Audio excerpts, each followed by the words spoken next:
Hi, everyone. Dr. Stephanie D. Burrows here, CEO of Stephanie Speaking. And we're going to finish off this little golden book by Dale Carnegie. It's time to move on through this. This one is all about worry, and I'm going to cover the 3 lessons. And it's really easy because the first one's only one word. The perfect way to conquer worry. What would that sound like to you? What would that be to you? The perfect way to conquer worry. You have any idea? It's so simple. It's so good. Pray. Period. I'm loving that.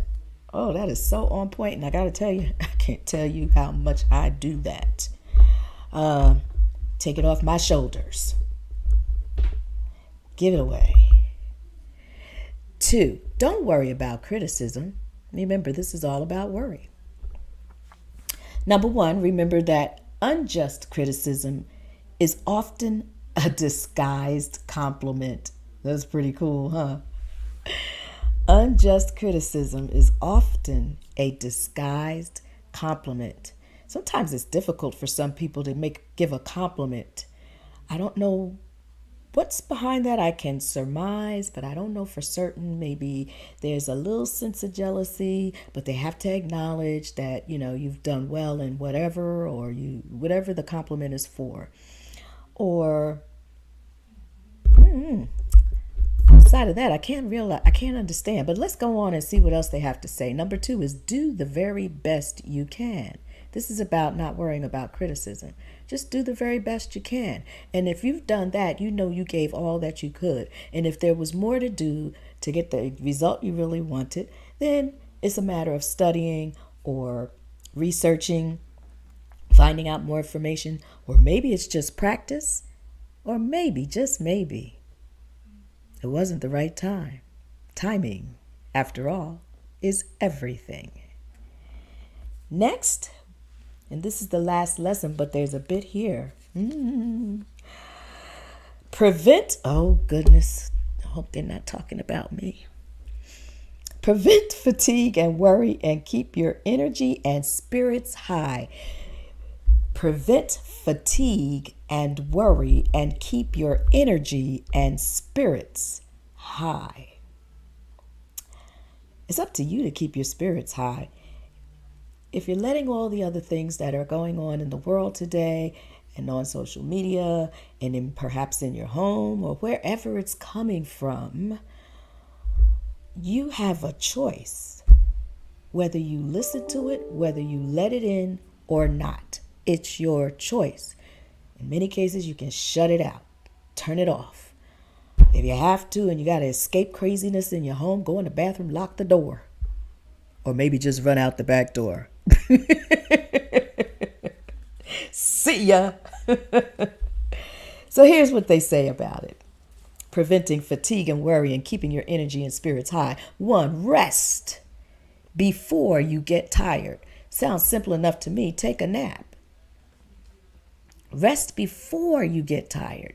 You might get a little bit sleepy, and you'll know that. Go take a time out. Learn to relax at your work.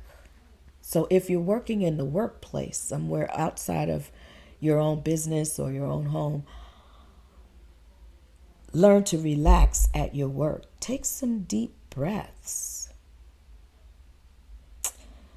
3 is protect your health and appearance by relaxing at home. That's pretty interesting, huh? Protect your health and appearance by relaxing at home. 4 is apply these 4 good working habits. Clear your desk of all papers except those relating to the immediate problem at hand. It's funny, I keep doing that. Somehow another more and more keeps creeping in. So then I have to stop again and nope, I'm only going to work on this one thing and stick to it. Do things in the order of their importance. Do things in the order of their importance. When you face a problem, solve it then and there if you have the facts necessary to make a decision. In other words, don't keep putting it off. Don't delay it. It's not going anywhere. It'll still be there, and all you'll do is just worry yourself and feel bad when you could just put the plan in order and work the plan. Learn to organize, deputize, and supervise. That's D out of number 4. So organize, deputize, and supervise. You don't have to do it all yourself. There's always a way. Somebody please tell me how. I know you got to hire people sometimes, and maybe, just maybe, you'll find somebody that's can be an intern that's really sharp. In my experience working with interns, there are gems that pop out, but you got to go through a lot of them to find the gem. I had one at one time. I'm so sorry I don't have her anymore, but she went on to do bigger and better things, greater things all around the world. So I'm really, really feeling great about it, because her first assignment was working for me. And even after I parted ways with that organization, she still continued to do some work for me. She was so awesome that a major, very huge major corporation, international corporation, held a job for her for 1.5 years so she could finish her undergrad and go on and get the CPA. They held the job. And then I looked up one day and pictures were coming from all over the world of her. She was awesome.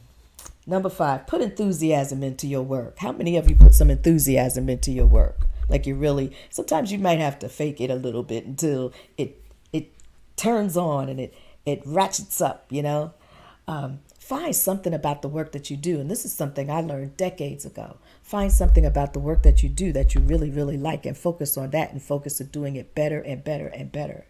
And then finally, don't worry about insomnia.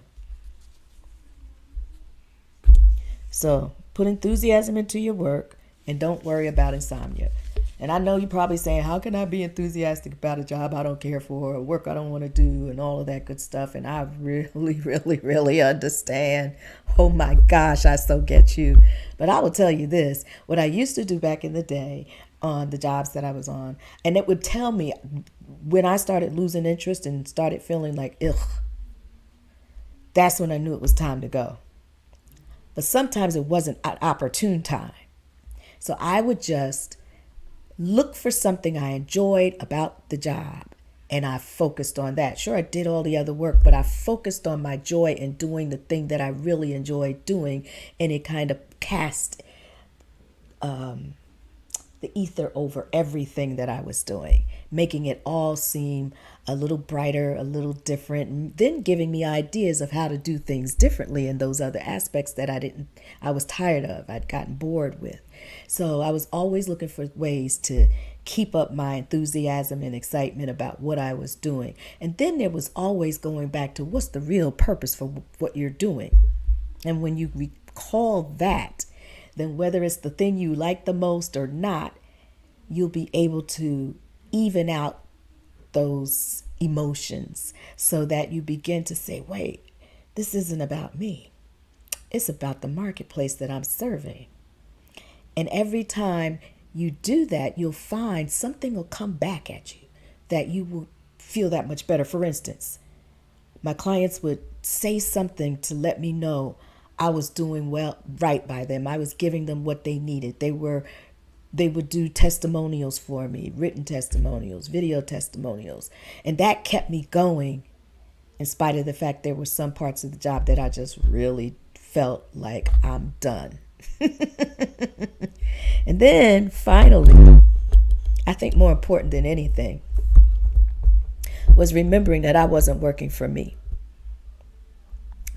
So what we do is not for us. It's for the one we serve. Good night, everyone. Have a wonderful day, starting off a wonderful week. Give your best, be your best, do your best. I'm Dr. Stephanie D. Burrows, CEO of Stephanie Speaking. I want to share this with you. We used to say this at the end of yoga class. Loka samastan, sukhino bhavantu. May all beings be safe, happy, at ease, and at peace.